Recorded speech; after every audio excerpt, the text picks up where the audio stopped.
महाकुंभ के महानुष्ठान के लिए जहां करोड़ों की संख्या में श्रद्धालु तीर्थराज प्रयाग पहुंच रहे हैं, उनकी व्यवस्था को लेकर सरकार और प्रशासन पूरी तरीके से मुस्तैदी दिखा रहा है। यहां आने वाले लोग यहां की व्यवस्था की तारीफ करते हुए थकते नहीं दिखाई देते हैं। व्यवस्था और इस महानुष्ठान को लेकर हमारे साथ विशेष बातचीत करने के लिए विशेष अतिथि भी उपस्थित हैं। इस वक्त स्वागत करते हैं प्रयागराज के महापौर हैं गणेश किशोरवानी जी। बहुत बहुत स्वागत है आपका सर। बहुत बड़ा महानुष्ठान है और आप प्रयागराज की धरती से हैं। 2025 का ये महानुष्ठान बीते महाकुंभों से कितना अलग है सर? देखिए, निश्चित रूप से यह महाकुंभ, चूंकि ये पूर्ण महाकुंभ है और यह महाकुंभ 144 साल के बाद लग रहा है, तो इसलिए एक प्रकार से जो वर्तमान पीढ़ी है देश और दुनिया के अंदर, शायद इसके पहले भी इस कुंभ का अवलोकन नहीं किया होगा और आने वाले समय में भी वर्तमान पीढ़ी इस महाकुंभ का अवलोकन नहीं कर पाएगी।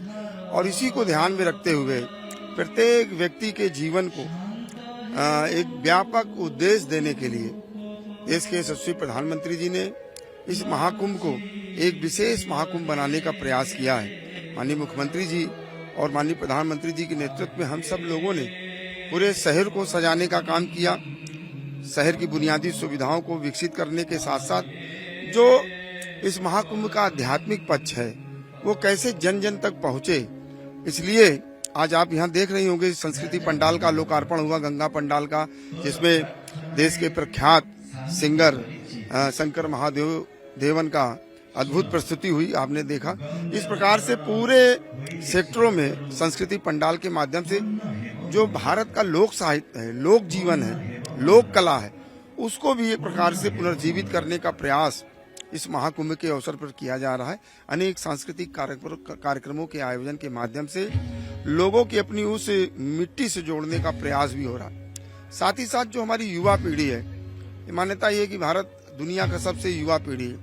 आज पूरे विश्व के अंदर युवाओं के अंदर विशेष करके अगर देखा जाए तो एक व्यापक आकर्षण का केंद्र बना है महाकुंभ। ये आकर्षण से फैशन है या सनातन से जुड़ने की एक इच्छा भी? मैं वही जा रहा हूँ। अगर फैशन होता तो शायद युवाओं का, क्योंकि फैशन के विषय में कोई चीज तो यहाँ पर है। यहाँ पर पूज्य संत महात्मा हैं, साधु संत हैं, कल्पवास है, जो कल्पवास के कठिन जो एक प्रकार से तपस्या होती है 1 महीने का, वो आकर्षण है यहाँ का। पूज्य साधु संत, उनका जीवन, उनकी जीवन शैली, उनकी दिनचर्या, ये आकर्षण है उनका। यहाँ के पूज्य साधु संतों का यज्ञ अनुष्ठान, जो जितने प्रकार के यज्ञ हैं भारत के जीवन में, उन सारे यज्ञों का जो अनुष्ठान हो रहा है वो आकर्षण है यहाँ पर। यहाँ पर माँ गंगा यमुना सरस्वती की जो लहरें हैं, पवित्र लहरें, वो आकर्षण है। और ये जो संगम है, जो न केवल नदियों को जोड़ता है बल्कि हृदय को भी जोड़ता है, और इसलिए जब इस पावन धरा पर 40-50 करोड़ लोग आएंगे, उनके भी हृदय जुड़ेंगे और वो एक संकल्प लेकर के यहाँ से जाएंगे, धर्म की जय हो, अधर्म का नाश हो, प्राणियों में सद्भावना हो, विश्व का कल्याण हो। ये जो विश्व के कल्याण की भावना भारत की है, वो भी एक आकर्षण है। बिल्कुल, सर्वे भवन्तु सुखिना, इसी उद्देश्य के साथ आगे बढ़ेंगे।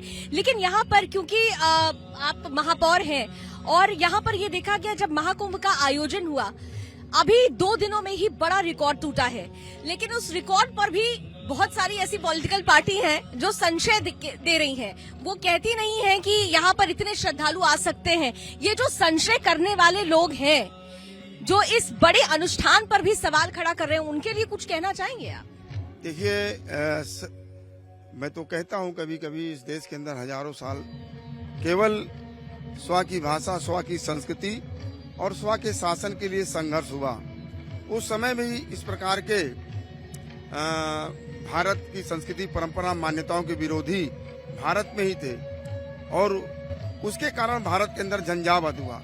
एक बार जब पुनः भारत का सामर्थ्य खड़ा हुआ है, भारत का सांस्कृतिक जागरण हुआ है, उस समय ये जो भारत की संस्कृति, परंपरा, मान्यताओं के विरोधी जो कुंठित मानसिकता के से ग्रसित हुए राजनीतिक लोग हैं, जो केवल वोट की राजनीति करते हैं, समाज का विभाजन करने का प्रयास करते हैं, वो स्वाभाविक रूप से उनके मन के अंदर एक ईर्ष्या है सनातन। अखिलेश यादव तो कह रहे हैं कि भाई यहाँ तो सिर्फ पाप धुलने के लिए लोग आते हैं, पुण्य की बात तो वो कर ही नहीं है। देखिए, अखिलेश यादव के बारे में क्या कहा जाए। अखिलेश यादव वो शायद भारत की संस्कृति, परंपरा, मान्यता को जानते नहीं हैं और इसलिए इस प्रकार की बात करते हैं। और मैं समझता हूँ भारत की इस पावन धरा पर, प्रयाग की इस पावन धरा पर पूरी दुनिया के लोग जो आए हैं वो भारत के जीवन दर्शन के मर्म को समझना चाहते हैं, जानना चाहते हैं, महसूस करना चाहते हैं, एहसास करना चाहते हैं।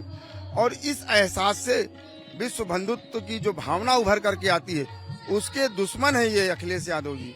ये नहीं चाहते कि समाज समरस हो, एकजुट हो और भारत की सामूहिक शक्ति खड़ी होकर के भारत को परम वैभव पर बिठाए।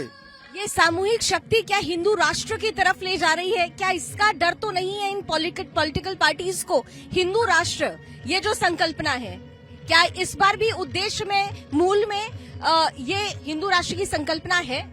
देखिए, भारत सदैव से हिंदू राष्ट्र रहा है। भारत में रहने वाला प्रत्येक नागरिक हिंदू है।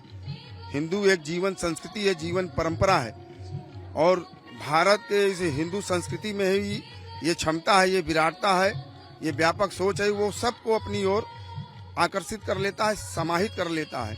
इसलिए भारत हिंदू राष्ट्र था, हिंदू राष्ट्र है और हिंदू राष्ट्र ही रहेगा। इसमें कोई परिवर्तन होने वाला नहीं है। हाँ, जो हिंदुत्व के दुश्मन हैं, जो छोटी सोच के लोग हैं, जो केवल जातियों की राजनीति करके अपने परिवार की राजनीतिक महत्वाकांक्षाओं को पूरा करने वाले लोग हैं, वो इस विराट सोच से खतरे में हैं। उनको मालूम है कि जिस दिन भारत का संपूर्ण समाज अपनी इस विराट सोच से प्रभावित होकर के अपने वर्तमान वास्तविक स्वरूप को जान लेगा, उस दिन इनका अस्तित्व समाप्त हो जाएगा। और इसलिए घबराए हुए लोग हैं। इसलिए इस प्रयाग के पावन धरा पर आने वाले हमारे सभी तीर्थयात्री पूज्य हैं। पापी वो हैं जो इनको पापी कहने वाले लोग हैं। ये हमारे आराध्य हैं जो तीर्थयात्री हैं, उन पर प्रयाग की जनता पुष्प वर्षा करके उनका अभिनंदन कर रही, स्वागत कर रही। ये सब लोग पूज्य लोग हैं, भगवान के भक्त हैं। ये भगवान का आशीर्वाद प्राप्त अपने लिए नहीं, वो अखिलेश यादव के लिए भी कल्याण की कामना कर रहे हैं। यहाँ भारत के जो विभिन्न कोने से लोग यहाँ पर आए, माँ गंगा के स्नान कर रहे हैं। अंत में वो यही कह के जाते हैं जो मैंने प्रारंभ में दोहराया, विश्व कल्याण की भावना। तो वो विश्व से बाहर है तो समझ लीजिए फिर वो मनुष्य है ही नहीं है। बिल्कुल, जो सनातन और से बाहर है वो मनुष्य नहीं है। वो क्या है ये कहने की जरूरत नहीं है, लेकिन एक क्योंकि आप महापौर हैं, महापौर होने के नाते आपके ऊपर भी, आपके कंधों पर भी बहुत बड़ी जिम्मेदारी है। आपकी तरफ से आने वाले श्रद्धालुओं के लिए क्या विशेष व्यवस्थाएं हैं और इस आयोजन को लेकर क्या विशेष व्यवस्था आपकी तरफ से? देखिए, माननीय प्रधानमंत्री जी और माननीय मुख्यमंत्री जी के नेतृत्व में, माननीय केशव जी के नेतृत्व में हम सब लोगों ने व्यापक व्यवस्थाएं की है। अपने अगर शहर की बात अगर हम लोग कर लें तो जैसा कि मैंने प्रारंभ में कहा था कि हमने बुनियादी ढांचा वैश्विक स्वरूप प्रदान करने का काम प्रयागराज ने किया है। चौड़ी चौड़ी सड़कें, सुंदर सुंदर आकर्षक चौराहे, रोड पटरियां, ये जो बुनियादी चीजें थी, सीवरेज, पेयजल की समस्या, इन सब को हम लोगों ने 1.5 साल से सुव्यवस्थित किया है। इसके साथ ही साथ तीर्थयात्री जो शहर से गुजर करके जाएंगे, स्टेशन जाएंगे, बस स्टेशन जाएंगे, तो रास्ते रास्ते हमने रैन बसेरे बनाने का काम किया है, अलाव जलवाने का काम किया है। स्वच्छता के लिए अधिक संसाधन नगर निगम ने उपलब्ध कराए हैं। साथ ही साथ मैन पावर भी हम लोगों ने बढ़ाने का काम किया है, क्योंकि माननीय प्रधानमंत्री जी की सोच है कि एक स्वच्छ भारत हमें बनाना है और वह स्वच्छ भारत की कल्पना प्रयाग की पावन धरा से वैश्विक आकार ले रही। तो इसलिए प्रयाग की बहुत बड़ी जिम्मेदारी थी। आज आप देख सकती हैं कि प्रयागराज कितना सुंदर और सुसज्जित और अनुशासित दिखाई पड़ा। इसके साथ ही साथ पर्यावरण को बेहतर करने के लिए नगर निगम प्रयागराज ने शहर की आबो हवा ठीक रहे 1,19,753 पेड़ कूड़ा हटा करके हम लोगों ने लगाया, जो आज एक सघन जंगल बन गया है। माननीय प्रधानमंत्री जी की सोच थी 1 सिटी 1 फॉरेस्ट, उस सोच को भी हम लोगों ने यहाँ पर साकार करने का काम किया है। तो प्रतिदिन कूड़े का निस्तारण ढंग से हो, 1500 टन कूड़े का निस्तारण की क्षमता आज नगर निगम प्रयागराज के पास है। बायो CNG प्लांट भी हम लोगों ने लगाने का काम किया, नए तमाम STP लगाने का काम किया। आज आप माँ गंगा का जल देख सकती हैं, इतना पावन, इतना स्वच्छ, इतना निर्मल, इतना अविरल। वास्तव में आप तो प्रयागराज की हैं, बचपन की गंगा जी याद कर लीजिए आज देख करके। तो इसलिए नगर निगम ने अपनी पूरी जिम्मेदारियों का निर्वहन बहुत बेहतर तरीके से किया है। एक भी सम्मानित तीर्थ यात्रियों को किसी प्रकार की कोई असुविधा नहीं होगी, उस प्रकार की व्यवस्थाएं करी गई है।